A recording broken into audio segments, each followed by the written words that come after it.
It was another night of violent protests at another college campus over another controversial speaker. Conservative speaker and Vice Media co-founder Gavin McInnes was scheduled to speak at New York University last night at an event organized by a Republican group on campus. Before the speech began, protesters gathered outside the building where McInnes was scheduled to appear. He was hit with pepper spray on his way inside, according to a university spokesman. Can I ask you this? I'm sorry. I'm sure I should know this guy. Who is this guy? They're doing this for a guy I've never even heard of. I heard of that other guy. I'm not laughing at the seriousness. No, I'm just saying, who is that guy that they're like blowing stuff up? Who is Alex McGinnis? Gavin. Is he a historian or something? Did he write? What's his name? What's his name again? North and South or something, or what? Who is he? He's from Vice Media, conservative guy. He said some inflammatory things. Is Vice conservative? Some people within it. I don't think, Apparently generally speaking, I've never heard of the guy. No. He is apparently a Canadian writer, actor, comedian, and co-founder of Vice Media and host of the Gavin McInnes Show on Compound Media. Huh. Well, so they hate him because he's Canadian. So now we're doing this. Now I feel sympathy for the. I'm sure there's some reason why the anarchists went that way. I'm sorry. Go ahead. So shortly after McGinnis' speech began, people started to curse at him and shove one another. You got to stop that. Several people reportedly were arrested. Larry O'Connor. Oh my Lord, what's going on here? Well, first of all, I read a book called The Closing of the American Mind, like back in law school, like 800 years ago. That book was controversial when it was. It was controversial when it came out. Now, of course, people like Condi Rice and Christine Lagarde are pressured from speaking at commencements. That's right. It's unbelievable.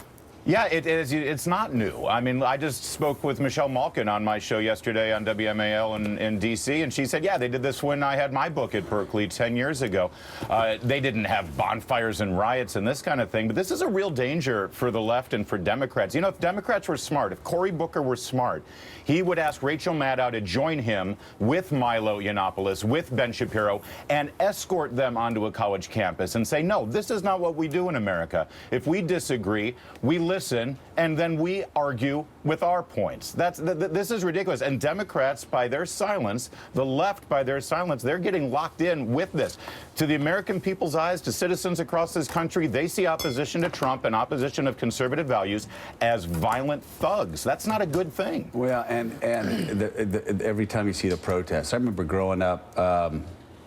In Atlanta, Georgia, a suburb of Atlanta, Georgia, called Doraville, when I was really young, David Ignatius. And I'll tell you what, every time we saw college campuses burning, it just scared the hell out of my parents and made them more conservative. It was.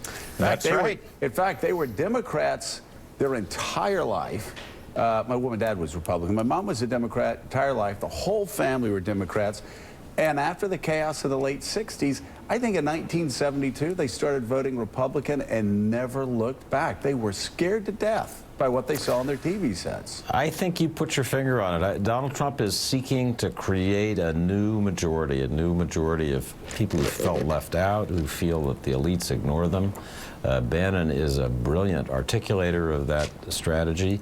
And Democrats need to be careful that they don't play into that. That they don't seem exactly like the people that folks in the middle of the country feel ignore them, take their own interests above other people's. One of the things Democrats have to understand, first of all, it is reprehensible that we don't allow people to come on college campuses and speak. If you disagree, go and ask the questions. I hope that Rachel Maddow and Rachel, who is phenomenal on this network, will go and do those kind of things.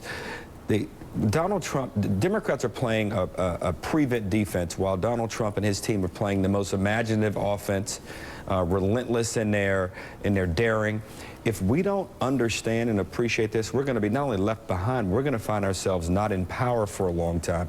We cannot sit back and watch him and say, gosh, this is terrible, he's awful, and only say that. We have to offer ideas to challenge him. And if you're going to block people from speaking who you disagree with and not offer challenge and offer optionality and offer something different, we're going to find ourselves sitting here on the sidelines for a long, long time. Democrat, you have to resist, but you also have to engage. You have to be proactive. You have to offer ideas. And you have to engage. And just like I said in the Republican primary, stop being shocked and stunned. Stop fainting. Stop going on your fainting couch and start mocking Start ridiculing the stupidity of the ideas that you oppose. And offer a different direction. And offer, That's right. Caddy K, offer a different direction. And Caddy, I'm wondering, is this an American phenomenon as far as sort of this, the chilling of free speech on college campuses? Or does this happen in Britain? Does this happen across Europe?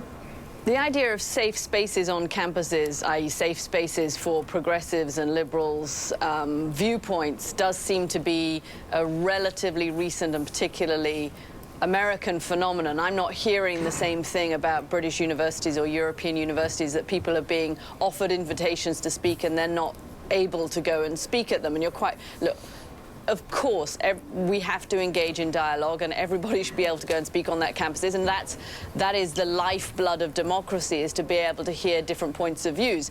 There is a moment, I think, where protest can be useful. I mean, in fact, America's been remarkably free of street protests since the Vietnam War. We had, after 2008, you had many more violent, much bigger protests on the streets of Europe, because Europeans still looked to the state to help them and support them, and the state wasn't doing that. And there's a moment for protest here possibly too. And, you know, look at the different reaction to the women's marches and to the protests that happened spontaneously after the immigration ban, for example, was implemented, and the lawyers turning up at the airports. And I think most people looked at those and thought, that's the way, if you're going to protest, that's the way you do it, right? There was and whether it achieves anything, who knows? But if you believe that there's a role for street protests in democracy, they were a shining example of how to do it. Protests, great. Couple of rules here. Let's not burn things, and let's not tear up Starbucks and loot Bank of America. Definitely not Starbucks. Or Bank of America. Or Bank of America. ATM machine. I just think that this conversation is taking place. There have been some incidents. This incident is really bad. These things should not happen. There should not be violence. That people should be allowed to speak. But in the larger context here, there are like dozens, since Trump has taken office, there have been dozens. Huge protests that we've taken notice of in the media and across the country. That's great. There's a huge, I think Democrats are not engaging right now. In fact, quite the contrary. I think like what you're seeing right now, whether it gets channeled to effective uses in terms of recapturing a Democratic majority in the House or Senate, which I think is the ultimate goal down the line 2 years from now. We don't know that yet, but right now, the energy that Democrats have on their side and the lack of popularity of the current president right now, I don't think Democrats are retreating at all. It seems to me like they're engaging. New York Times here, headline, anarchists vow to halt far right's rise with violence if needed. Bad idea. And I've got to say, I think there's a debate on how popular this president is. I know there was a Quinnipiac poll that had him at 36 last week. The NBC, Gallup has him at 43%. I saw a PPP poll, though, that had all of these negative headlines. And then he ended up being at like 45, 46% approval, 48 disapproval. I'm not so sure that David Ignatius isn't right. They may know exactly what they're doing as far as inciting this type of reaction and watching it work in their favor. You know, it's very important to remember that from 68 to 72, there were constant protests out in the street. I mean, the May Day protest, Kent State, it was horrific. It looked like the world was coming to an end. Richard Nixon went from barely beating Hubert Humphrey in 68 to winning 49 states in 1972. So there was a reason, because parents like mine were scared to death. And this is why if the left and progressives make their marches look like the Women's March, they're in great shape. And if it starts to look violent, they're in bad shape. That's a pretty bright line to me. We also have an example of an actually persuasive protest this morning. The CEO of Uber, Travis Kalanick, who's on Trump's advisory board for business, felt the pressure, not violent pressure, felt the pressure from his consumers, his customers who were dropping the app and picking up the Lyft app, and he backed off the board. That's the way, if you want to put pressure on people, destroying property and lighting fires and hurting innocent people is not the way to do it. It's called capitalism. Larry O'Connor, final words. Listen, as a Republican, if you think the Women's March was a great shining moment, I fully endorse the idea of Ashley Judd and Madonna speaking on behalf of the party of the Democrats going forward. Also, this idea, you're conflating the popularity of Donald Trump with his policies. Mark Hemingway wrote in the Weekly Standard this week that this is an underreported story, but the executive order on immigration that caused all of these protests at the airports, that actually people like me got very upset about because we missed our flights, that's actually a very popular executive order right now. Trump may not be popular, but the policy, that executive order is not unpopular with the American people. So don't confuse the two. He may be unpopular, but his policies are hitting the right note. Again, I've seen so many conflicting polls. I don't know whether we say he's unpopular or Well, not. I'm citing the Reuters poll from yesterday. What was the Reuters poll yesterday? It said 49%. Approved. Which was the larger number, approved of the immigration Yeah, 49 order. approved. No, I was talking about his approval rating. Oh yeah, his approval rating. Listen, he's not a likable guy all the time. I mean, he's a vulgar man. Let's face it. So he's never going to reach that popularity. And also, by the way, he's got such a low bar right now. All he has to do is not be Hitler, and so many voters are going to say, "Well, what's wrong with this guy? He's not that bad." A new standard in America. Wow. That is quite a low standard, sir. Hey, I haven't said it. It's been the Democrats and the media who have set that standard. We got to go. Maybe more right than wrong. Yeah, we got to go to break. I've got to say, Gallup actually showed that to be unpopular by, I think, 59%, 58% disapproved. Reuters said it was popular. Again, you got polls that have Donald Trump at 36%.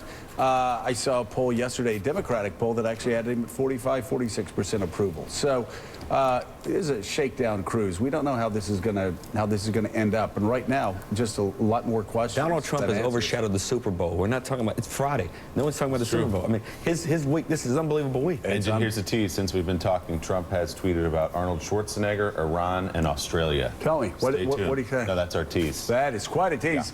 All right, Larry, thank you so much for being with us. Greatly appreciate it. And thank you for... Patriots by 10. Take the over. Oh, wow. That is Larry, you Tom got Brady range, went to man. Michigan. Okay, Go blue. the guy- Go blue, Go Tom blue, Brady, brother. Go Michigan. blue. There you go.